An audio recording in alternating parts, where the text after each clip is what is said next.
رحم الله من قرأ الفاتحة.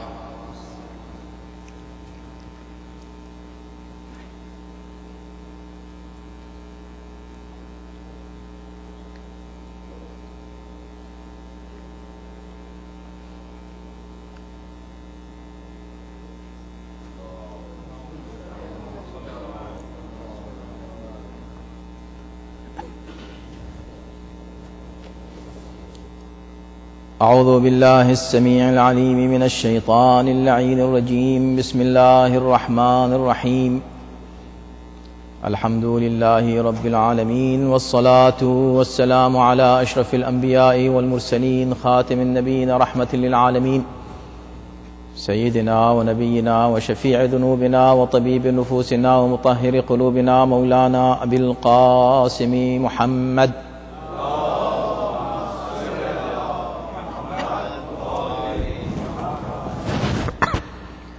وآله الطيبين الطاهرين المعصومين المظلومين، ولعنة الله على أعدائهم أجمعين من الآن إلى يوم الدين. أما بعد، فقد قال الله سبحانه تبارك وتعالى في كتابه الكريم وهو أصدق القائلين وقوله الحق: بسم الله الرحمن الرحيم. وآتيناه الحكم صبيا. صلوات.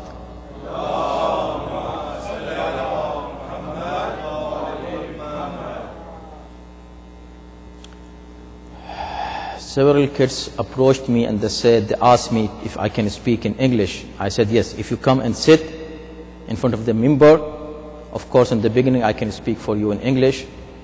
I have no problem. I will inshallah do that for you, provided you should show your interest and you sit and listen. So inshallah I will speak a bit in English inshallah, and the other part of it in Urdu. Salawat wa Muhammad wa ali Muhammad inshallah.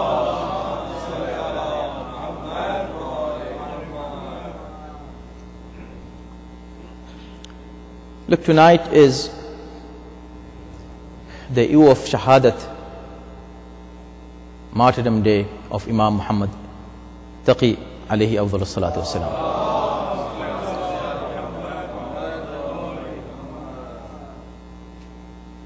All our Imams, as we believe strongly, were infallibles and ma'soomeen, sinless. And nobody can be sinless by himself, because human being is human being. He makes mistakes. But these leaders, the divine leaders, they were selected by Allah subhanahu wa ta'ala himself as guides, as leaders for humanity. So you might ask then, how it is possible that a human being be infallible? How can he be infallible? Yeah, it is a question. Why they are infallible? Infallible means they don't do sin, even they don't do mistakes. The reason is that they are leaders and they are imams selected by Allah subhanahu wa ta'ala. If they do mistake, then the mistake will be in the selection of Allah subhanahu wa ta'ala, not in them. So the blame will go to Allah. Can anybody even think or even imagine that, astaghfirullah, Allah subhanahu wa ta'ala ever can make a mistake? No. So it is not our choice, it is not our selection, it is Allah's selection, that Allah subhanahu wa ta'ala selected them for guidance. And the purpose of guidance is what? Yuzakkihim. Why Allah subhanahu wa ta'ala sent his prophets?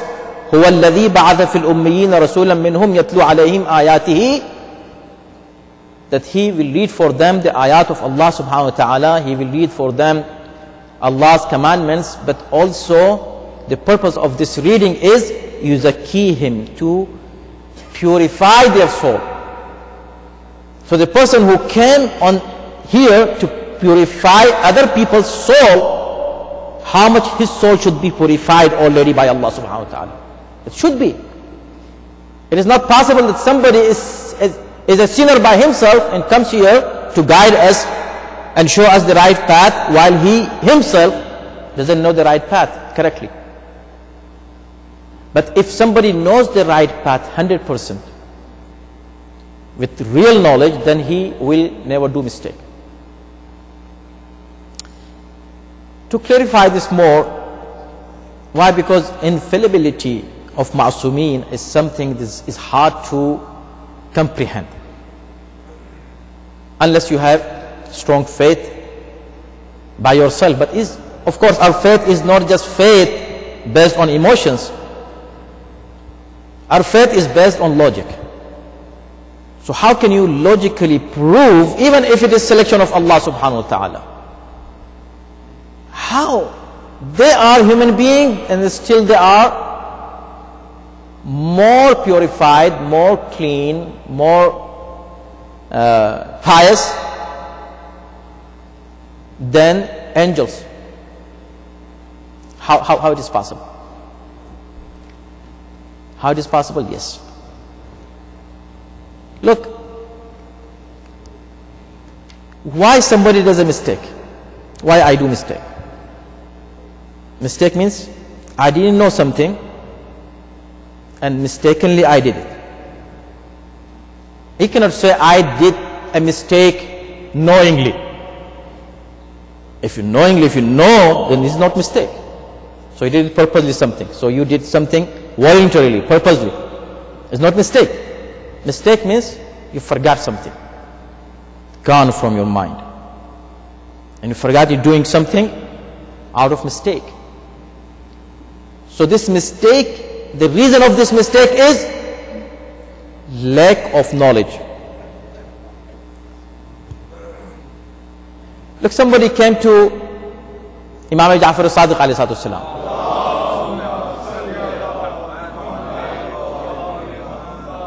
Now this is the best example, believe me, a logical example that Imam has given to prove the infallibility of Ma'asumeen alayhi salam. They were Ma'asum, no mistakes. Leave alone sin. It's not about sin, about regular mistakes. No mistakes. Okay, before I give you this example of Imam that he has given as a proof, let me give you another reason why a leader should be infallible. Why it should be in first place, why should we believe that a leader should be infallible so that we go and find out how they were infallible? First, why they should be infallible. Then, how they are infallible. So first, why? The reason is that they are not just political leaders, that you select them and you choose them. They are guides. They give us guidance. They say, do this, don't do this. If you think that they can do mistake, then anything we receive from them as a guidance, it will be doubtful. It could be mistake. Could be mistakenly they have given us these instructions that do this, don't do this. Mistake. So it could be doubtful. In order to receive the message with 100% surety that this is true guidance directly from Allah subhanahu wa ta'ala, it is necessary that the person who is delivering this message of Allah should be infallible. Do you agree? Okay. I see the kids are listening in English, okay? I want you to listen in Urdu. Let me speak in English, okay? Do you know what I'm saying this? Say salawat if you like it.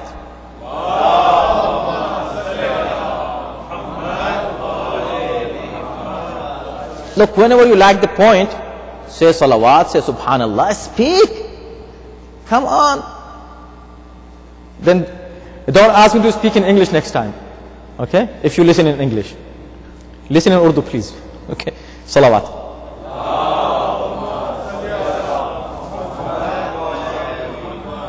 And to listen in Urdu, you need to come a little bit closer. Yes.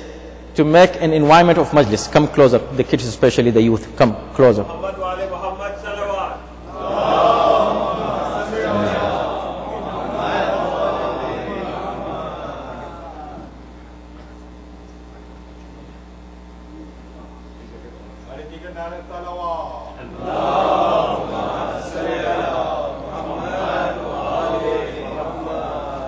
MashaAllah, 50% are youth. So I'm happy, MashaAllah, to see you. Everybody is sitting in the majlis. And if you do this, inshallah, I will do what I'm doing here. Okay? I mean, speak in English, inshallah, for you. But I didn't hear a good salawat from the youth.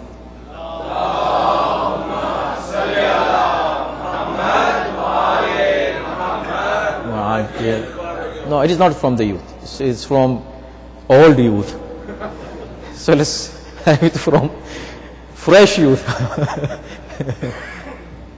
Youth, say good salawat. Say salawat. Yes, this one.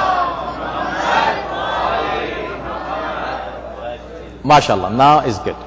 Now you're listening. Good majlis. Okay. So why should a leader, a Nabi, a Prophet, an Imam, should be infallible? Because the guidance we are receiving from him, it should be, the guidance should be infallible by itself. Guidance should be infallible, mistakeless. One of the messages that we received from Allah subhanahu wa ta'ala through an infallible leader, it was Quran. So Quran is la ya'tihi al-batil. Batil doesn't come to.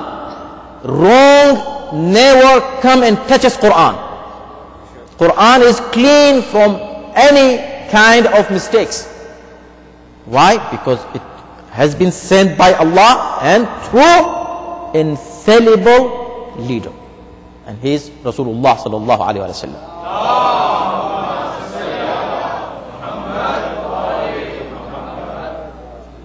In one of the churches here in Chicago,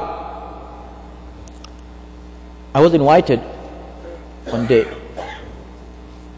and I was asked to give the answers to some concerns or misconceptions of people about Islam. But I was given 10 minutes. I said, look, there are more than 10 misconceptions, misconceptions in the society about Islam, and you give me 10 minutes to clarify everything, why hijab and why jihad and why, this Quran and why Islam and why this and why this and why this. Then, how can I tell you about jihad in 10 minutes? About women in 10 minutes? Children's rights in 10 minutes? So I said, let me give you originally the basic thing, so everybody will understand that what Islam is, and especially jihad. And then I explained nothing but the issue of ismat of Imam. I said, in Islam, the leader who calls for jihad, he has to be ma'soom and infallible. And when he calls for jihad, so his call is infallible call. And when jihad happens, no mistake happens in this jihad. And when he kills somebody, he kills someone who deserves to be killed. No mistake.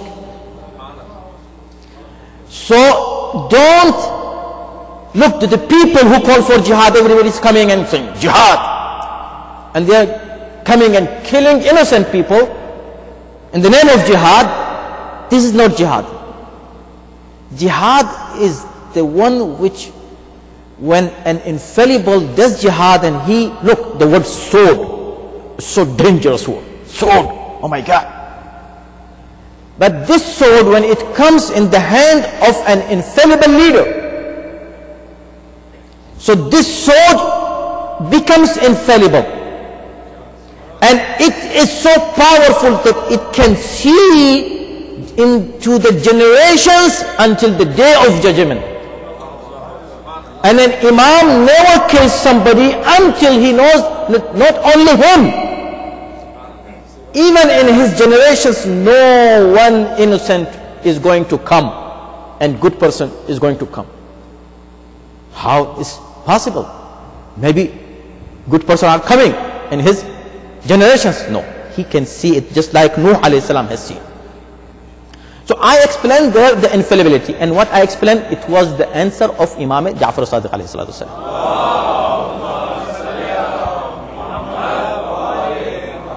Because anything else we say, you might say, no, this is very,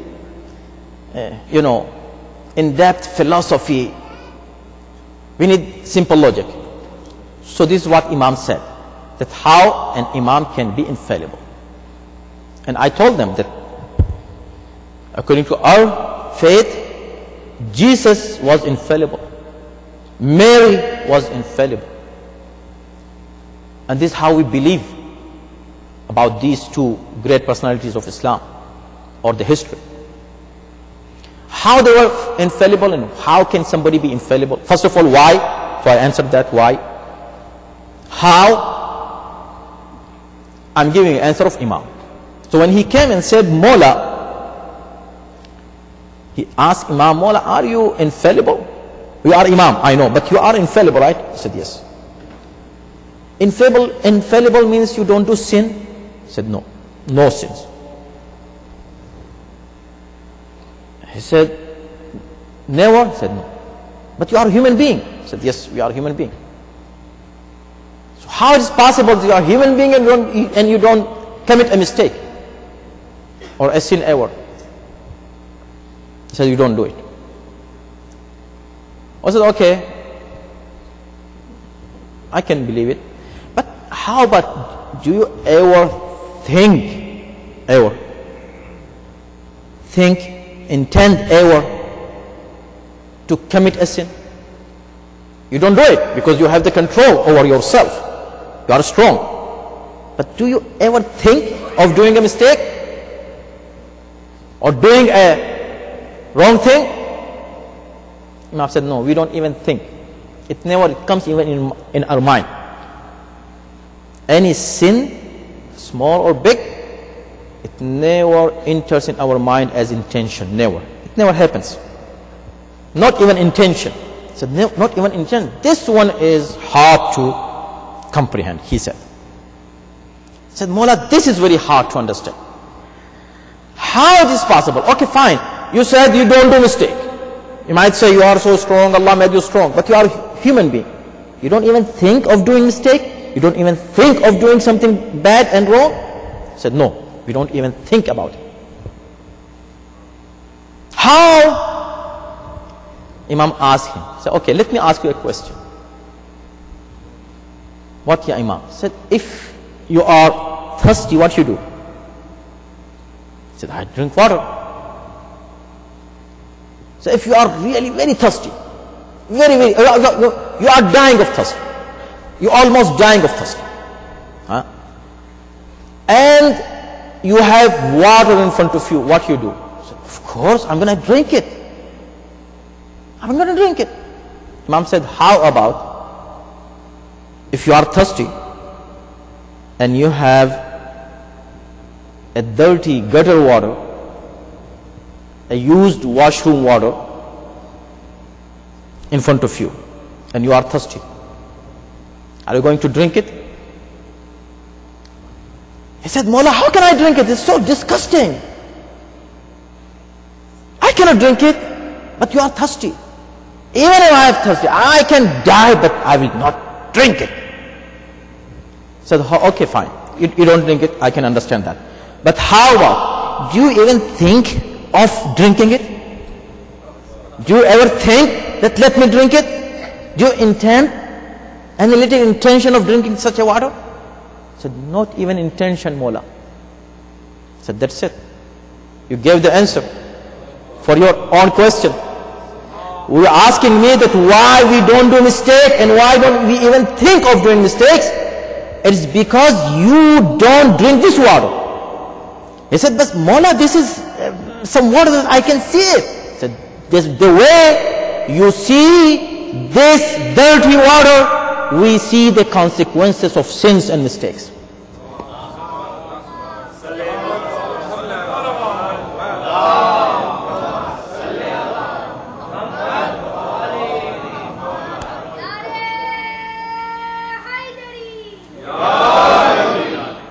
So now it's clear. So don't wonder that why and how it's possible. It's, yeah, possible because we see in front of us the consequences of every sin. We know how disgusting the sin is. We see it just like you see this water. And we see the consequences of those sins as you see. Okay, so such knowledge, how somebody can have such a knowledge? Yes, Quran says, إِنَّمَا يَخْشَى اللَّهَ مِنْ عِبَادِهِ الْعُلَمَاءِ. As you get more knowledge, you become more pious. More knowledge results more piety. So as you become more knowledgeable person, you should be more pious. So as the knowledge reaches to the end, to the top, piety reaches to the top. When this knowledge reaches to the top, it's called ilm ladunni, divine knowledge. And when the piety reaches to the top, it's called ismat, infallibility. So Allah subhanahu wa ta'ala has given some people this top knowledge, which is called ilm ladunni. The granted knowledge by Allah subhanahu wa ta'ala, ladunni, from Allah subhanahu wa ta'ala, is not just from other people. They did not learn from anyone in this world. They learn it from Allah subhanahu wa ta'ala only. And when they have this top knowledge, they're supposed to have the top level of piety, which is called ismat and infallibility. So now, today, we are here to commemorate the martyrdom day of one of those infallible imams. And subhanallah, this imam, our ninth imam, he became orphan. His father died. When he was 6, how old he was? 6. Look, the kids are sitting here. As I said, mashallah, 50% youth. When they are young, they say, I'm still young. I'm still young. Let me get older, so I will do something good. Now, let me spend my time in playing in games, sitting in front of TV. I'm young now. Let me, when I get old, then I will do something. Any kid can think this way, except the kids who follow Ahlul Bayt alayhi salatu wasalam. The followers of Ahlul Bayt, they never waste their time. Never think that you are too young to do something good. No. Our ninth Imam, Imam Jawad At-Taqi alayhi salam,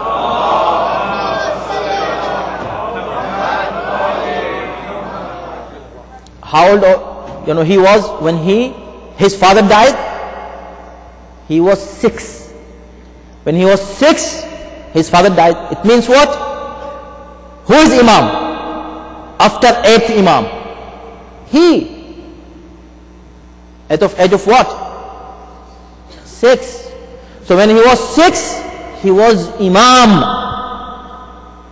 Imam. Of course, all our Imams are Imams from the time when they are born. But when I'm saying 6 and Imam, it means he took the office and the responsibilities of Imamat at the age of 6. So when he was 6,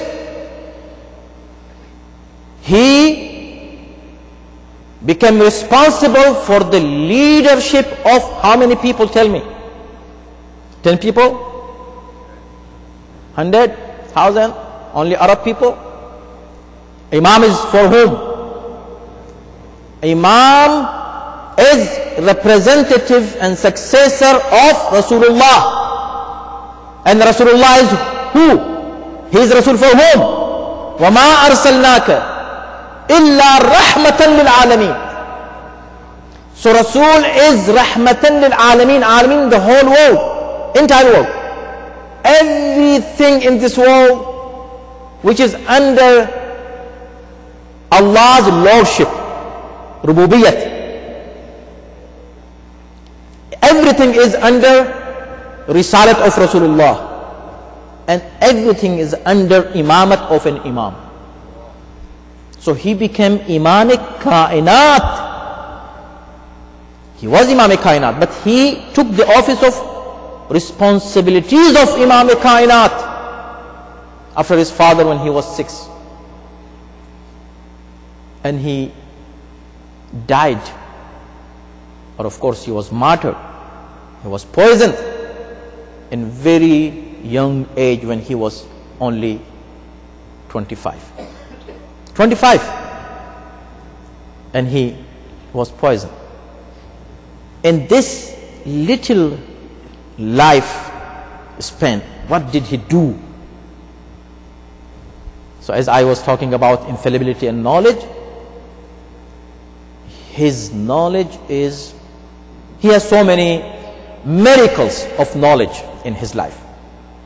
And inshallah you can go and do some research. When you listen to the majlis, not only for the kids, I always request everyone, when you listen to anything, please go and do some homework also. Go and check those ayat that you heard in in the majlis, those Imam's stories and life. And keep in mind, please, here I'm going to stop my English part of the majlis and I will turn to Urdu, and of course my Urdu part is not going to be very long. Don't worry about it, okay? But here I will stop with this message to my kids, that listen, the days of shahadat of our all Imams, they are very important days. Imams means they are Mawla. Mawla means they are everything for us. After Allah is Rasul, after Rasul is Imams. When there is a shahadat day of any Imam, so please change your schedule. Of course, go to your school, come back to your homework, do everything what you do, except, of course it's not haram, but in respect of your Imam, no games, no playing. Then what you do, how you spend your time is boring. It's going to be boring for me. No, nothing is boring. You can spend your time in doing research. If you have internet, instead of playing on the internet, do research about this Imam. Who is this Imam? Whose shahadat is today? Let's see his miracles. Let's see his stories. So beautiful stories. You will enjoy the stories. Then his sayings. You're going to really enjoy his sayings. Wisdom. Everything is wisdom there. So I hope inshallah our youth are going to be very careful when it is the day of shahadat of our Imams. Because we don't have any happiness in commemoration of Imam and shahadat of Imams. And of course when it is wiladat of Imam, yes, now you're going to ask me, then what should we do when it is wiladat of Imam? You can ask your dad and mom for Eid. I can tell you this, okay? It's for you. You can ask for Eid and say, Mummy, Daddy, give me please something because today is wiladat of Imam. And you can be happy in halal way, the way you want and you like. Salawat bar Muhammad wa ali Muhammad.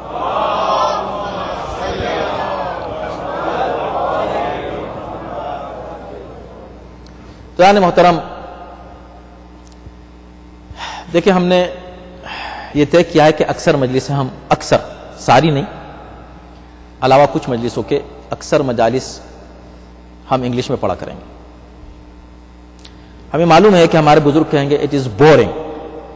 کوئی بات نہیں، جب اردو ہوتی ہے تو وہ ان کے لیے بورنگ ہوتی ہے، تو تھوڑا سا یہ بورنگ جو ہے وہ آپ بھی برداشت کریں.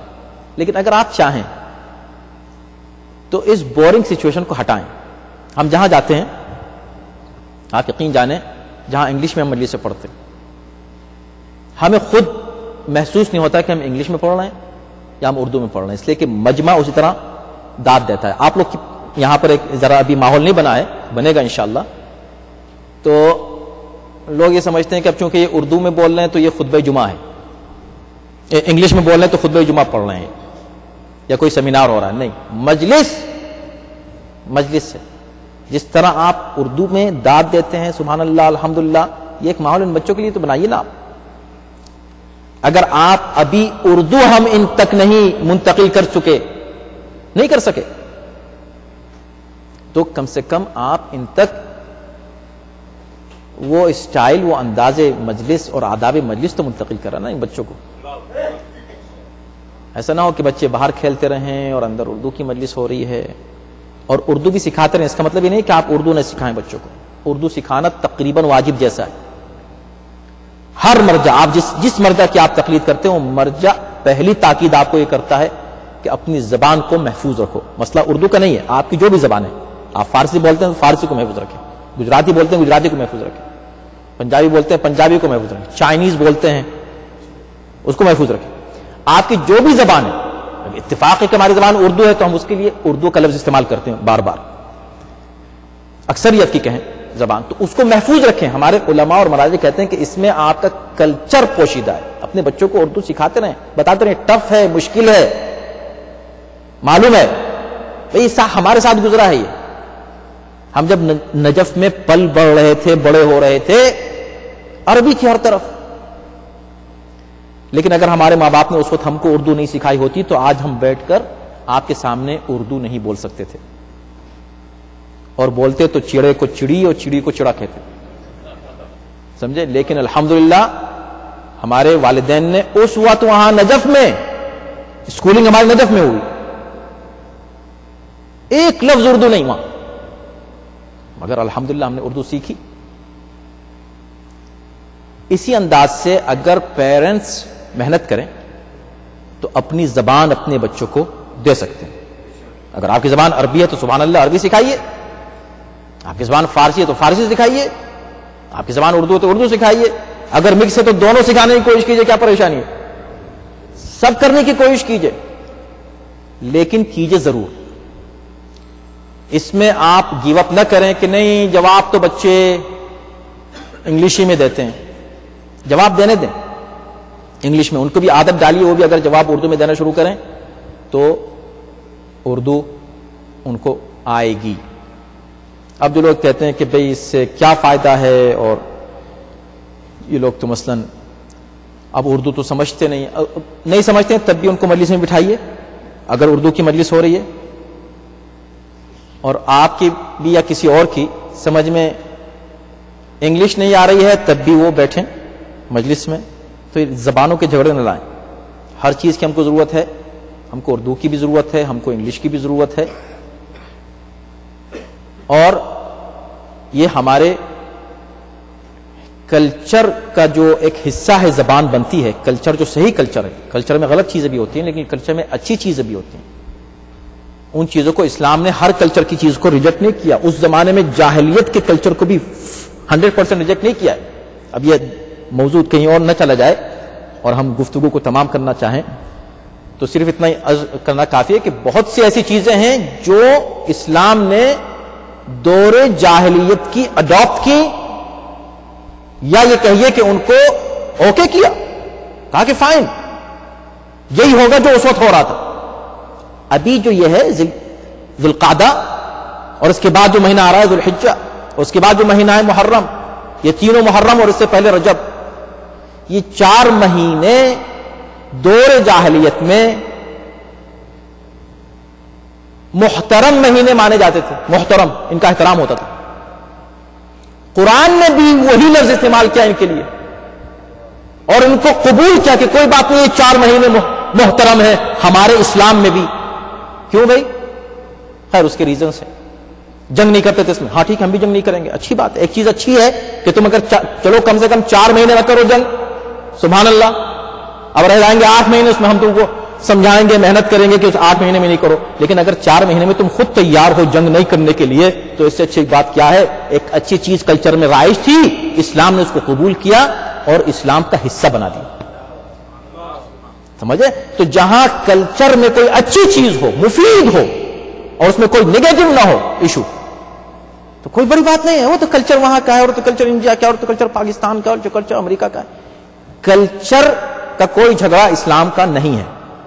جھگڑا حرام و حلال کا ایشو، کہ کوئی اگر حرام کو حلال کرنے لگے، حلال کو حرام کرنے لگے اور اس کو کلچر کے نام سے کرے، پھر وہ کلچر قابل قبول نہیں ہے. اسلام اس کو فوراً ریجیکٹ کرتا ہے. تو اذان محترم، ہم جس امام کی بات کرنے یہاں بیٹھے، ابھی میں آپ کے سامنے عرض کر رہا تھا، سب سے کم عمر پائی ہے میرے مولا نے.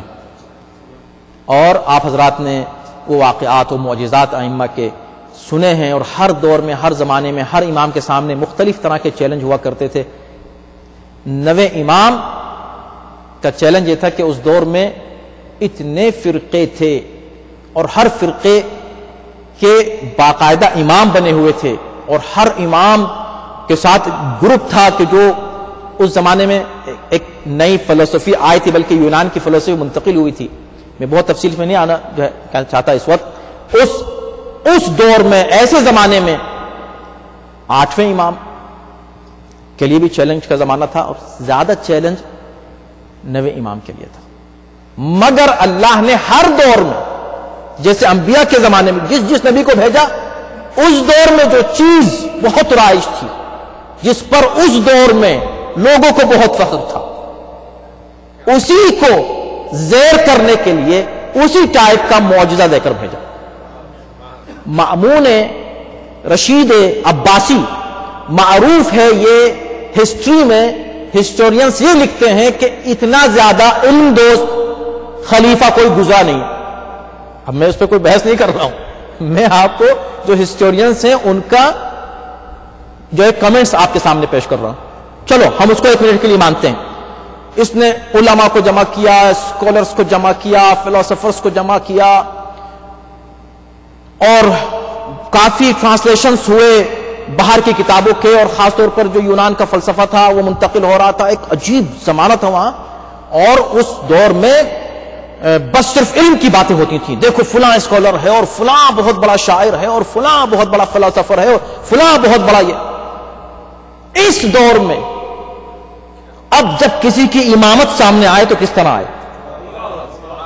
تو اللہ نے کہا کہ جب تک ایسا علم نہ ہو کہ وہ علم سب پر غالب آئے معجزے کی شکل میں، یعنی معجزہ بن جائے وہ علم اس کا جو میرا نمائندہ ہے.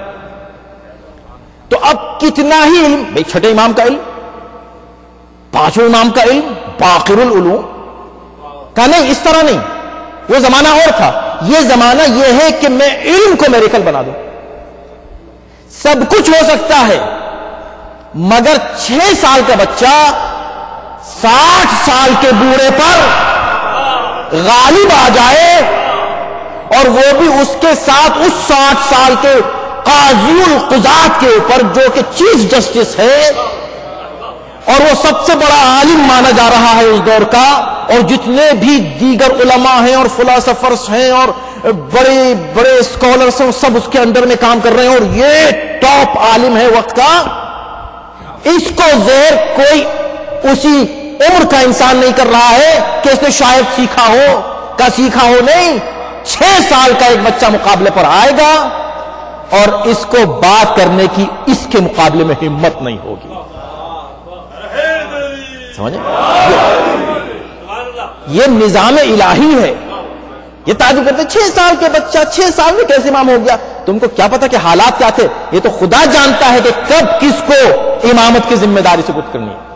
واللہ یعلم، اللہ یعلم حیث یجعل رسالتہ، اللہ کو پتا ہے کہ کہاں اپنا پیغام رکھے اور کیسے اپنا پیغام رکھے اور کس کے سپرد اپنا پیغام کرے.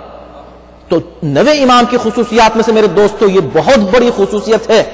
اور ایسے ہی بعد میں 10ویں امام، ان کی عمر بھی 7 اور 8 سال کی تھی، 7 یا 8 سال، آپ کی عمر 6 سال. اب یہ تو بات ہو رہی ہے جنرل. مشکل یہ نہیں ہے کہ ہماری باتوں کا انکار اغیار نہیں کرتے زیادہ. جو خود کو مسلمان کہتے ہیں وہ 6 سال میں، ان کو دیکھو ان کے 6 سال میں امام ہو گئے، 6 سال کے بچے کو امام مان لیا. اللہ نے کہا دیکھو میں نے ایک کام تو یہ کر دیا ہے کہ تم قرآن پڑھتے رہتے ہو نا، پڑھتے رہو قرآن. میں نے قرآن میں کچھ ایسی چیزیں رکھ دی ہیں کہ کم سے کم تم یہاں اعتراض نہیں کر سکتے. 6 سال کا بچہ، 6 سال کا بچہ. اللہ نے کہا وَآتَيْنَاهُ الْحُكْمَ صَبِيًّا، ہم نے یحییٰ کو صبی عربی میں کہتے ہی بچے کو، ہم نے ایک بچے کو حکمت دے دی. حکم یعنی رسالت اور نبوت ایک بچے کو دے دی جو 6 سال کا تھا. 6 سال کا. تو اگر 6 سال کے بچے کو خدا نبوت دے سکتا ہے تو 6 سال کے بچے کو خدا امامت کیوں نہیں دے سکتا؟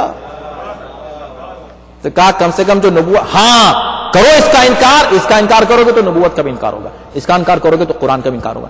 اور یہ تو بات ہوئی آتیناہ، ہم نے ذمہ داری دی. یہ ذمہ داری کی بات ہے تاکہ کوئی یہ نہ سمجھے کہ اچھا تو 6 سال سے پہلے وہ نبی نہیں تھے. نہیں، وہ 6 سال سے پہلے نبی تھے. کب نبی تھے؟ تو اللہ نے اس کی مثال بھی دے دی. اب ایک بچہ ہے جو گہوارے میں کہے گا آتانی الکتاب وجعلنی نبیا، مجھے اللہ نے نبی بنا دیا ہے، نبی بنا کے بھیجا ہے، میں نبی بن کر آیا ہوں. ایسا نہیں کہ 6 سال کا ہوں گے تو نبی بنوں گا، 16 سال کا ہوں گے تو نبی بنوں گا، 60 سال کا ہوں گے تو نبی بنوں گا. اب سوچ لیں وہ لوگ جو یہ کہتے ہیں کہ 40 سال کے تھے تو نبی بنے. ہمیں عیسیٰ تو پیدا ہوتے ہی کہہ رہے ہیں میں نبی ہوں. آپ کا نبی جو افضل الانبیاء آپ کہہ رہے ہیں وہ 40 سال کے بعد نبی بنا. نہ جانے کس کے 40 سال پر پردہ ڈالنے کی کوشش کی جا رہی ہے. صلوات بھیجیں محمد و آل محمد پر.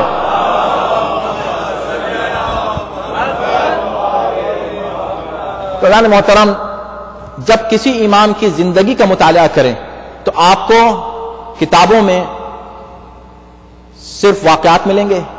اب یہ آپ کا کام ہے کہ ان واقعات کو اس دور کے حالات سے ملائیں. پھر آپ یہ دیکھیں کہ کتنی محنت ہمارے اماموں نے کی ہے اس دین کو ہم تک پہنچانے کے لیے، کتنی قربانیاں دی ہیں. 6 سال کی عمر میں امامت کی ذمہ داری کا سنبھالنا، امت کی ذمہ داری کا سنبھالنا، اور پھر دشمنوں کی سازشیں. بظاہر کہاں 6 سال کا بچہ، اور دشمن کی سازش. مگر اب ظاہر سی بات ہے کہ اب آپ جائیں مطالعہ کریں تو آپ دیکھیں کہ نبی امام نے کیا کیا کارنامے انجام دیا. اللہ اکبر. اور پھر اللہ جب امتحان لیتا ہے نا تو ہر ایک کا ایک ٹائپ سے امتحان نہیں لیتا، الگ الگ طریقے سے لیتا ہے. اب پیغمبر اسلام کو بھی امتحان لیا اللہ نے، کچھ اسی ٹائپ کا امتحان یہاں بھی لیا. تو جب امتحان ایک جیسا ہو تو سمجھیں کہ عہدے بھی ایک جیسے ہیں. توجہ کیجیے گا، اسی ٹائپ کا امتحان یہاں بھی لیا گیا ہے. اپنے ذات ہر بات نہیں بیان کر سکتا آپ کی خدمت میں. یہاں پر مختصر یہ ہے کہ یہاں بھی وہ امتحان لیا اور نتیجہ یہاں بھی وہی ہوا جو نتیجہ وہاں ہوا تھا. جی ہاں، اب ظاہر سی بات ہے کہ جو لوگ ماشاءاللہ سے جانتے ہیں اور مجلس سنتے ہیں وہ تو سمجھ گئے. اب جو نہیں سمجھے ان کے لیے ہوم ورک ہے، جا کے مولانا کیا کہہ رہے، کچھ تھوڑا سا ہوم ورک بھی ہونا چاہیے. وائل ڈرائیونگ جو ہے نا آپس میں ذرا بات کرتے ہیں، مولانا کیا کہہ رہے تھے، یہ 2 چیزیں کیسا امتحان رسول اللہ کا اور ان کا. اب وہ آپ خود جانیں. ہو سکتا ہے اگر میری تقریر سے کہیں آپ کو کلو مل جائے تو مل جائے، لیکن اب آپ جانیں اور آپ جا کر اس کی ریسرچ کریں کہ اللہ نے پیغمبر اسلام کا جو امتحان لیا، اذیتوں سے اللہ امتحان لیتا ہے نا، ان اذیتوں کے ذریعے سے اللہ نے امتحان نبی کا لیا. نبی کو اذیتیں ہوئیں بھائی، باہر کی اذیتیں پھر بھی آدمی برداشت کر لیتا ہے. ہاں کچھ اذیتیں ایسی ہوتی ہیں برداشت نہیں ہوتی ہیں. وہ والی اذیت امتحان لیا، وہی ہمارے نویں امام. یعنی کوئی تصور کر سکتا ہے کہ زہر آئے اور گھر سے آئے؟ سوچیں. ابھی میں کیا کہہ رہا تھا؟ معصوم. معصوم کا کیا مطلب؟ جس نے کوئی گناہ نہ کیا. میرے دوستو انسانی فطرت ہے، دیکھو انسانی فطرت ہے. میں صرف ایک پہلو پر بات کر رہا ہوں، عصمت کے پہلو پر، کہ جب ایک بچے کو آج کسی بچے کو مار دیا جاتا ہے تو 100 لوگوں کو ماریں، لیکن اس میں ساتھ میں ذکر یہ بھی ہوتا ہے 100 لوگ مارے گئے، ان میں ایک بچہ بھی تھا. ایک بچے کا ذکر کیوں ہوتا ہے؟ کہ اس میں یقین ہے کہ وہ انوسینٹ تھا. یعنی جب انوسینٹ کو مارا جاتا ہے تو دل دکھتا ہے، چاہے اس کا کسی سے تعلق ہو یا نہ ہو. اگر انسان ہے تو اس کے دل پر اثر پڑتا ہے، اس لیے کہ انوسینٹ تھا. ہمارے جتنے ائمہ تھے وہ حقیقی معنی میں انوسینٹ تھے. نوجوانی 25 سال کی عمر کیا ہوتی ہے؟ نوجوانی کی عمر. ہماری جانیں قربان ان اماموں پر جنہوں نے اپنی پوری زندگی اسلام کے لیے قربان کی. کتنی تکلیفوں میں رہے، قید خانوں میں رہے، اذیتوں میں رہے، اور پھر اس دور میں جو چاہنے والوں پر جو حالات گزر رہے تھے. آج جب آپ یہاں بیٹھے ہیں تو آپ کا دل تڑپتا ہے، پاکستان میں یہ ہو گیا، عراق میں یہ ہو گیا، بحرین میں یہ ہو گیا. پریشان یہاں ہو رہے ہیں، تڑپ رہے ہیں. کیوں؟ اس لیے کہ دل لگا ہے ان لوگوں میں.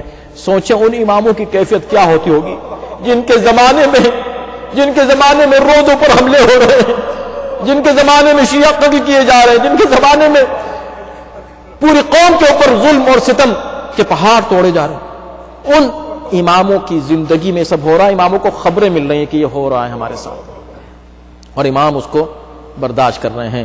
بس میں صرف ایک اور پہلو آپ کو عرض کر کے آپ کی زحمت تمام کروں گا. آپ یہ دیکھیں کہ 6 سال کی عمر ہے میرے مولا کی. 6 سال کی عمر ہے جب آپ یتیم ہوئے.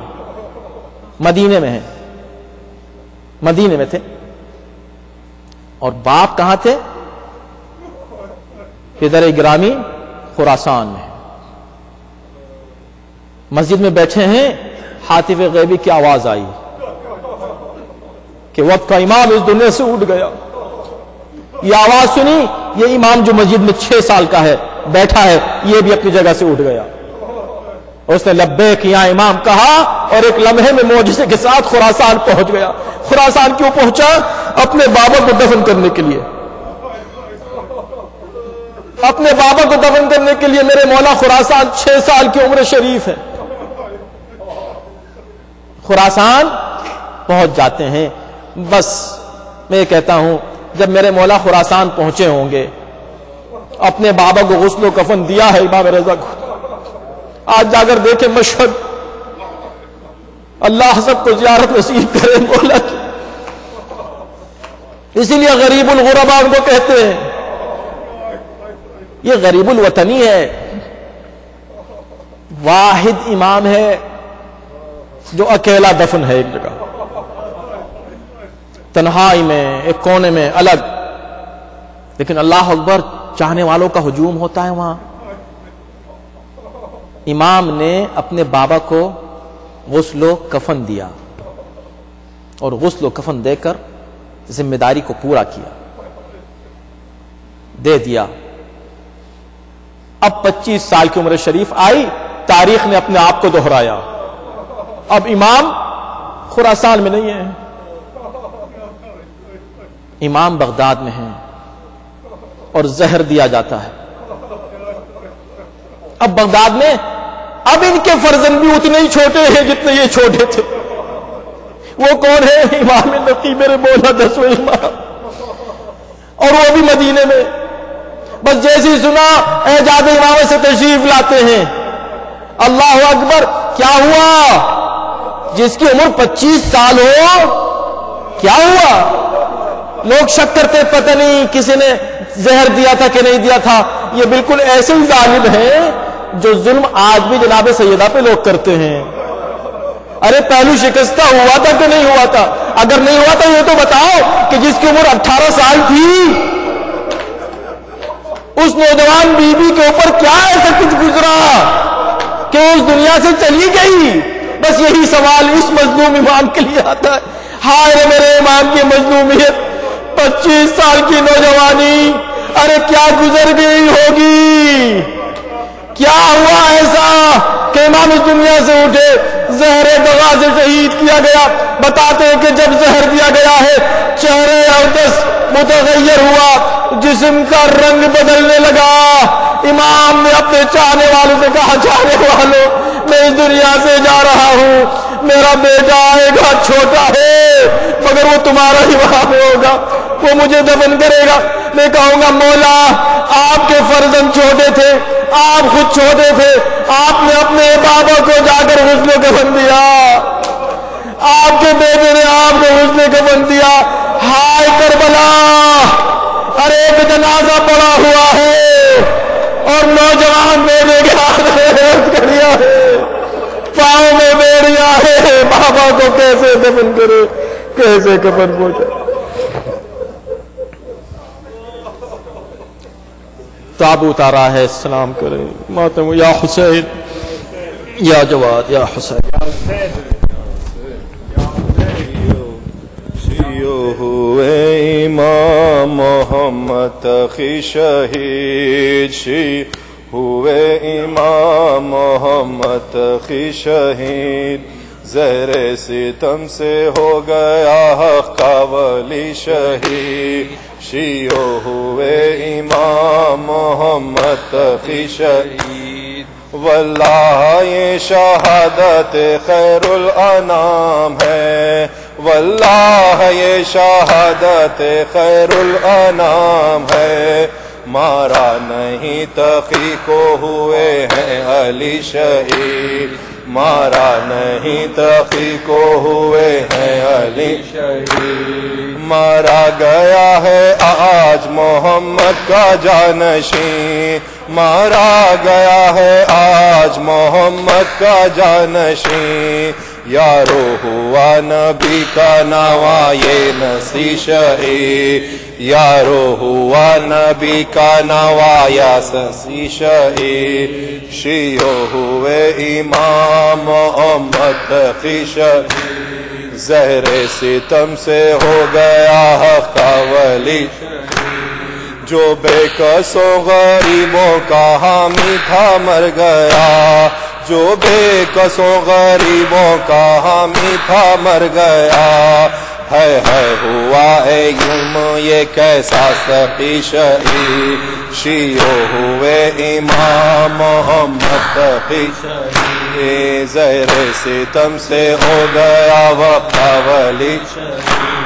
واللہ یہ شہادت خیر الانام ہے، واللہ یہ شہادت خیر الانام. مارا نہیں تقی کو ہوئے ہیں علی شہید، مارا نہیں تقی کو ہوئے ہیں. مارا گیا ہے آج محمد کا جانشین، مارا گیا ہے آج محمد کا جانشین. یارو ہوا نبی کا نواں یہ وسیع شہید، یارو ہوا نبی کا نواں یہ وسیع شہید. یا حسین یا حسین یا حسین یا حسین یا حسین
حسین یا حسین یا حسین یا حسین یا حسین یا حسین یا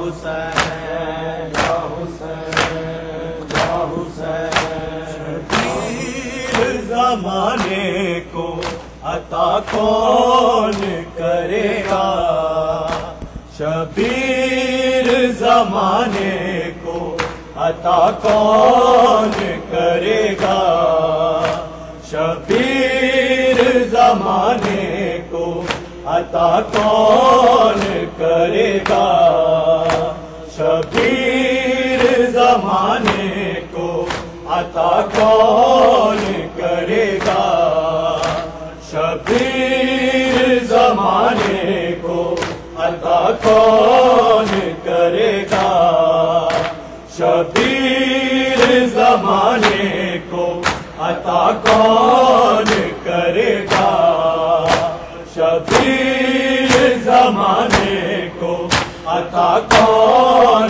کرے گا شبیر زمانے کو عطا کون کرے گا شبیر زمانے کو عطا کون کرے گا سب پڑھے نام والا شبیر زمانے کو عطا کون کرے گا شبیر زمانے کو عطا کون کرے گا شبیر زمانے کو عطا کون کرے گا شبیر زمانے کو عطا کون کرے گا شبیر زمانے کو عطا کون کرے گا شبیر زمانے کو عطا کون کرے گا شبیر زمانے کو عطا کون کرے گا شبیر زمانے کو عطا کون کرے گا زینب سے باکار خدا زینب سے باکار خدا کون کرے گا شبیر زمانے کو عطا کون کرے گا شبیر زمانے کو عطا کون کرے گا شبیر زمانے کو عطا کون کرے گا شبیر زمانے کو عطا کون کرے گا زینب سے باکار خدا زینب سے باکار خدا کون کرے گا شبیر زمانے کو عطا کون کرے گا شبیر زمانے کو عطا کون کرے گا شبیر زمانے کو عطا کون کرے گا شبیر زمانے کو عطا کون کرے گا شبیر زمانے کو عطا کون کرے گا درکار ہے مظلوم اسیروں کو رہائی درکار ہے مظلوم اسیروں کو رہائی کام سکینہ کے سوا کون کرے گا یہ کام سکینہ کے سوا کون کرے گا شبیر زمانے کو عطا کون کرے گا شبیر زمانے کو عطا کون کرے گا شبیر زمانے کو عطا کون کون کرے گا؟ شبیر زمانے کو عطا کون کرے گا؟ شبیر زمانے کو عطا کون کرے گا؟ درکار ہے مظلوم اسیروں کو رہائی، درکار ہے مظلوم اسیروں کو رہائی، یہ کام سکینہ کے سوا کون کرے گا؟ یہ کام سکینہ کے سوا کون کرے گا؟ شبیر زمانے کو عطا کون کرے گا؟ شبیر زمانے کو عطا کون کرے گا؟ شبیر زمانے کو عطا کون کرے گا؟ شبیر زمانے کو عطا کون کرے گا؟ شبیر زمانے کو عطا کون کرے گا؟ سب جاتے ہیں زندہ اس احباب سکینہ، سب جاتے ہیں زندہ اس احباب سکینہ، روشن تیری تربت پہ دیا کون کرے گا؟ روشن تیری تربت پہ دیا کون کرے گا؟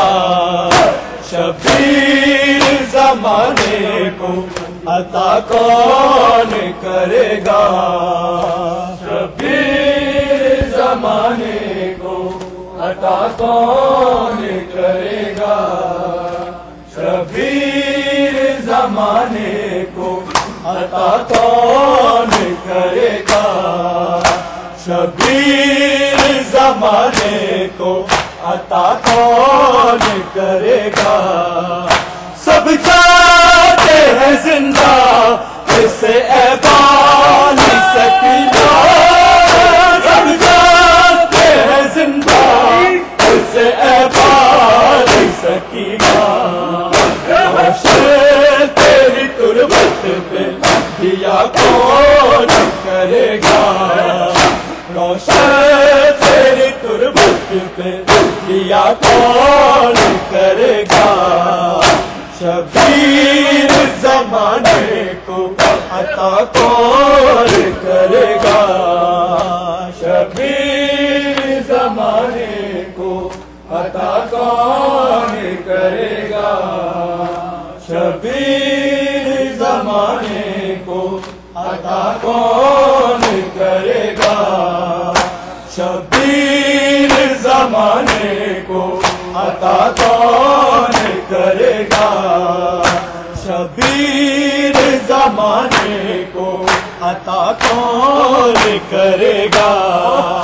سرکار سے جدا ہوتے زینب پکاری، سرکار سے جدا ہوتے زینب پکاری، قرآن بھلا ہم سے جدا کون کرے گا؟ قرآن بھلا ہم سے جدا کون کرے گا؟ شبیر زمانے کو عطا کون کرے گا؟ شبیر زمانے کو عطا کون کرے گا؟ شبیر زمانے کو عطا کون کرے گا؟ زینب کے سوا کار خدا، زینب کے سوا کار خدا کون کرے گا؟ شبیر زمانے کو عطا کون کرے گا؟ شبیر زمانے کو عطا کون کرے گا؟ سے جدا ہوتے پکاری سرکار سے جدا ہوتے زینب پکاری اور آنے بھلا ہم سے جدا کون کرے گا قرآن بھلا ہم سے جدا کون کرے گا شبیر زمانے کو عطا کون کرے گا شبیر زمانے کو عطا کون کرے گا شبیر زمانے کو عطا کون کرے گا شبیر زمانے کو عطا کون کرے گا شبیر زمانے کو عطا کون کرے گا یہ خطبہ زینب کی صدا گونج رہی ہے یہ خطبہ زینب کی صدا گونج رہی ہے کون ستمگار جفا کون کرے گا ہے کون ستمگار جفا کون کرے گا شبیر زمانے کو عطا کون کرے گا شبیر زمانے کو عطا کون کرے گا شبیر زمانے کو عطا کون کرے گا زینب کے سوا کار خدا زینب کے سوا کار خدا کون کرے گا شبیر زمانے کو عطا